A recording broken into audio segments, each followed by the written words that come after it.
Hey everyone, Mike here from Clear Brands Grow. In today's video, I want to talk all about virtual networking. So I have done a lot of virtual networking recently. In fact, I actually never did any networking before COVID, so I've never really done it face to face. I know there's a lot of discussion at the moment about, when things do go back to more normal following the pandemic. A lot of networking groups that I attend, lots of people are looking forward to going back to face to face. But like I said, I never did networking before COVID. So what I would like to do today is run through 10 tips that I have picked up from my relatively short time giving networking a go. So I reckon I've been networking for about 2 to 3 months. It first started with FSB Essex Virtual Networking.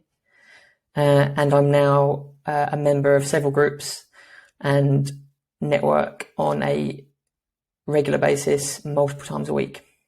So if you haven't tried virtual networking before, then this video is for you. Equally, if you're currently networking virtually, some of these things might also be useful. So I'm just going to run through the 10 tips right now.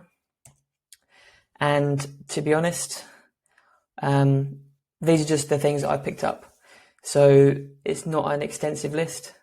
There will be plenty of people that network out there that have a longer list or a different list. This is just the things I picked up that I think you'll find useful. So tip number 1 is to turn up on time. So even though these events are online, you should still make sure that you turn up on time. So just as you would in a physical face-to-face networking event, make sure you turn up on time, even a few minutes ahead. And let's be honest, if you're networking from the comfort of your own home or office, there is no excuse for being late. You cannot blame the traffic or public transport. The second tip is to attend events regularly. This goes for the event, like sort of weekly events. So I have heard from people that have tried networking in the past, and they've said that it hasn't worked for them. Now that probably applies to events that they've only been to like once or one-off events. And that's really because, how can you actually build a relationship with people when you have only met them once? You wouldn't do that on a date. Hopefully, you wouldn't meet someone on a date for the first time and then, propose to marry them or whatever it is. So you need that multiple touch points. You need that sort of regular contact in order to build up a relationship, and then, eventually become sort of a business or working relationship. So attend events regularly. So if there's an event every Friday afternoon, make sure you're there every Friday afternoon, and always prioritize that networking group. So if people in that, group don't feel like you're prioritizing them, and they feel like you've got somewhere better to be, then they're probably not going to trust you or like you, and they definitely won't want to do business with you. So if you commit to a group, make sure you go. I understand that, sometimes there are commitments and things outside your control, but, you should plan your other activities around that particular networking group. Tip 3 is don't hard sell. So networking should be like part of your sort of long-term marketing strategy. You should definitely not expect to turn up to your first couple of networking events to get leads and business. Like I said, it takes time for people to sort of know, like, and trust you. So go in with an open mind, go in just trying to make relationships, get to know people, and then eventually those business conversations will happen. Like I said, I've been doing it sort of 2 to 3 months, and I'm starting to get some sort of warm lead conversations. And that's good. And obviously, the further you do it, the longer you do it, the more time you commit to networking, the more likely it is that you will get business and leads down the line. Now, this is probably one of the most key things.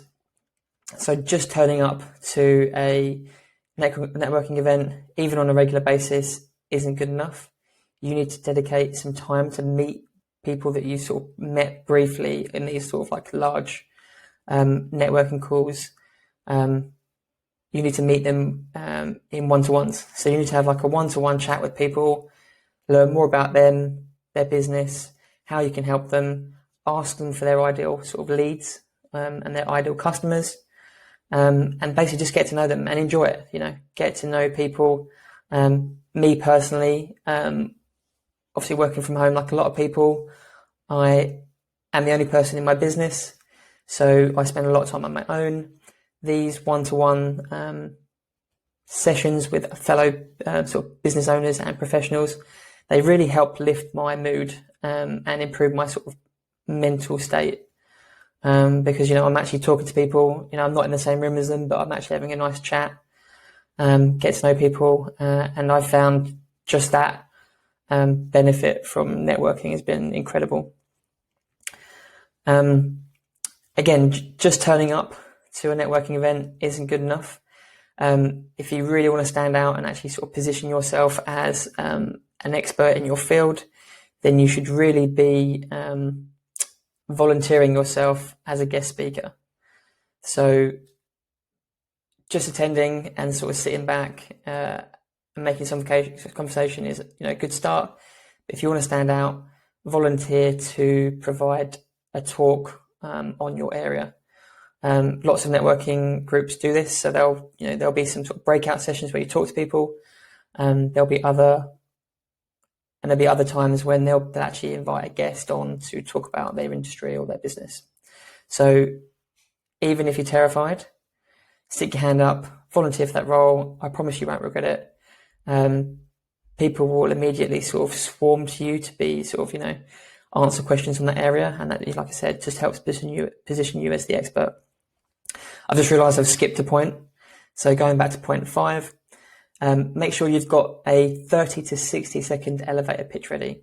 So there are occasions when the people organizing the networking event will go around basically the virtual room and ask people to introduce themselves, mention their business, and then, sort of pitch themselves.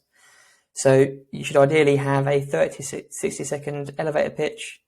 If you don't know what an elevator pitch is, I highly recommend you Google it and work on that. But basically, be prepared before, so you're not scrambling either before you're asked to speak and you're not worried about speaking in front of loads of people. Point 7 is try different networking events. I personally didn't realize how many different types of networking there was and how many different networking groups there were. So, like I said, I'm part of a few groups already. So off the top of my head, I'm a member of 2 groups, and then I regularly attend lots of FSB, which is the Federation of Small Business organisation. So I regularly attend lots of their events. They're scattered all around the country, and they're all slightly different. So some are every 2 weeks, some are every week. Some are large groups, some are smaller. Some allow you to basically lock out your industry or category. So, for instance, there are a couple of groups that I'm in that I'm the only website developer. There are no other website developers. Other website developers are kind of barred from joining, which just means that I'm sort of the main person that gets referred to for websites. There are other groups where, it's a kind of a free-for-all, anyone can attend. So, there might be a few web developers in that particular group or on that particular call. Both have their advantages. I always think it's good to collaborate with other web designers and marketers. I don't see other people as competition because there's plenty of opportunity out there. So there's more the merrier, and there's, plenty you can learn from each other. But really, I'd recommend just try a few, some are paid and some are free. So obviously the free, you can just go along as and when. and the paid networking groups typically give you some free sessions to try it out before you commit. So like I said, try them out, see what fits, what works for you. Sometimes it's just down to the group of people that are in the room. If you like the energy, and you like other people in the room, then maybe you want to commit to it. If not, there's you're not pressurized to join these groups. The people that run the groups, want you to benefit from being part of the group as much as they want the group to benefit from you being a part of the group. So there's no pressure. Just try as many as you can. Some will limit the number of times you can attend for free, which is obviously fair enough. This then kind of goes against point 7. So point 8 is limit the number of events you attend. So this is based purely on my recent history with networking groups. So like I said, I attend a few every week, and then they alone, it's a couple of hours a week that I commit to networking, and that's fine. What I'm finding is that I'm actually almost overstretching myself with the one-to-ones, because they are important and I need to do them, but I might be committing to too many one-to-ones per week. And then I'm kind of finding that balance between networking and trying to build that future pipeline of sales and leads, and actually trying to, deliver the work for my existing clients.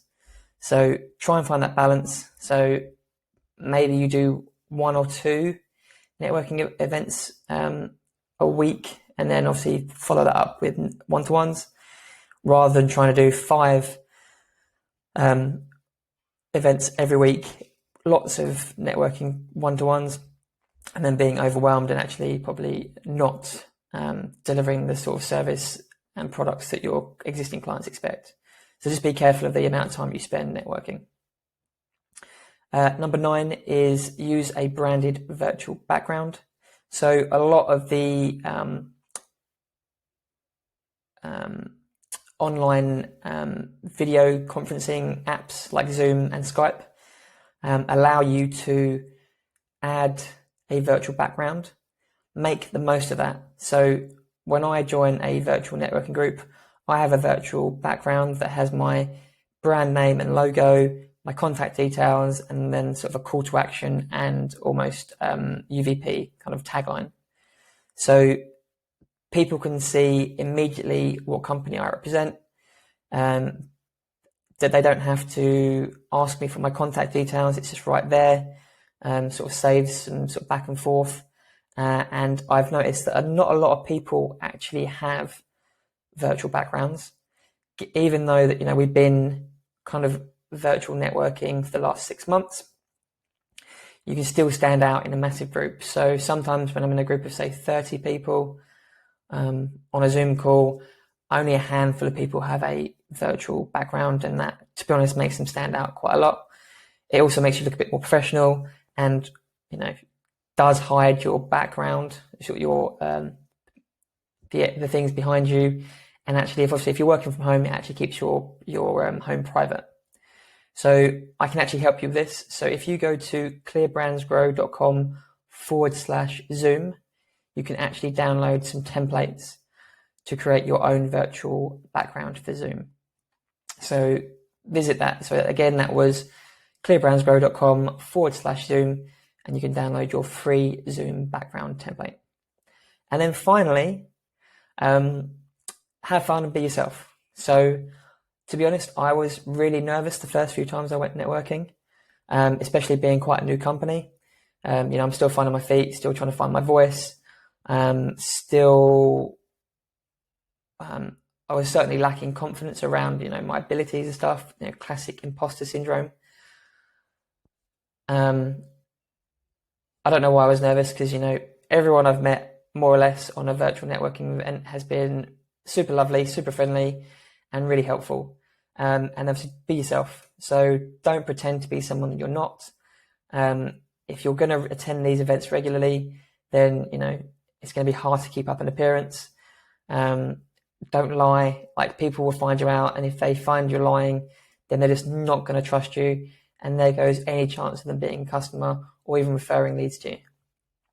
So I hope that was useful and you found that interesting. Like I said, these are just the sort of top 10 tips that I've picked up from virtual networking so far. I've only been doing it for 2 to 3 months, so there is plenty more to learn over the next coming months and years. I'm looking forward to doing some physical face-to-face networking when that sort of kicks in. I definitely hope there's at least a blend of sort of face-to-face and virtual, because working from home has eliminated that commute to and from the office. So virtual networking has the same benefit. So you're not traveling to and from networking events. You can literally work right up to the moment that you have to attend the event, do networking, and then you'll go back to work. So you do save that time commuting. But like I said, I'm looking forward to doing some face-to-face when things are a bit safer. If you have any questions, feel free to send me a message via LinkedIn or any other of my social platforms, or feel free to drop me an email at mike@clearbrandsgrow.com. If you have anything else to add, drop them in the comments below. And I guess until next time, get clear and take action.